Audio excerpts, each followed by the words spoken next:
Bismillahirrahmanirrahim. Assalamualaikum warahmatullahi wabarakatuh. My name is Muhammad Yusuf Luqman bin Izamuddin. My student number is 2020302-097. So now I want to talk about Islamic financial system, legal controversies, issues and solutions.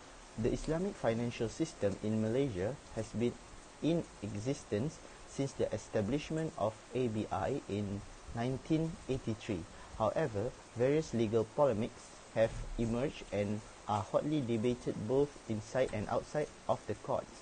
These emerging issues can be sometimes stymie operations while also undermining Islamic finance's public credibility. The following are some of the issues that arose in court regarding this matter. The first one is muamalat cases, jurisdiction of Sharia courts and civil courts. The second one is contradiction between civil law and Sharia concept, and the last one is comparing Islamic financial contracts to conventional contracts. Now we're going to talk about the issue. The first issue is jurisdiction of Sharia courts and civil courts. In the case of Bank Islam Malaysia Berhad version Adnan bin Omar, it was argued that the Sharia court has jurisdiction only in matters under the 9th schedule, list 2, which is state list, and involving Muslims.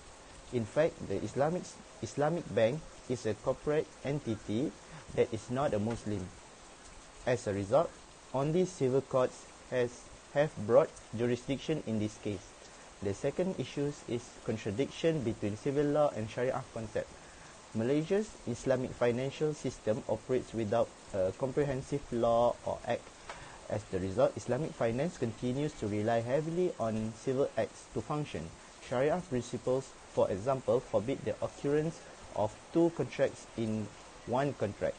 The Hire Purchase Act of 1967, on the other hand, allows for such an agreement.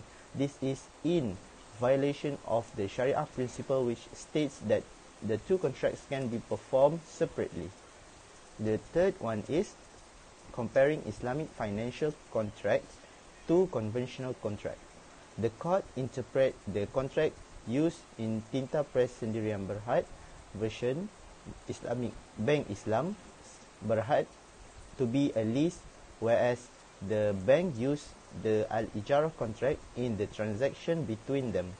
In these and other cases, the judge referred to the Bai' Bithamanin Adil BBA contract, which is sealed as a loan rather than muamalat or Sharia principle. So now we're going to talk about the solution or the proposal.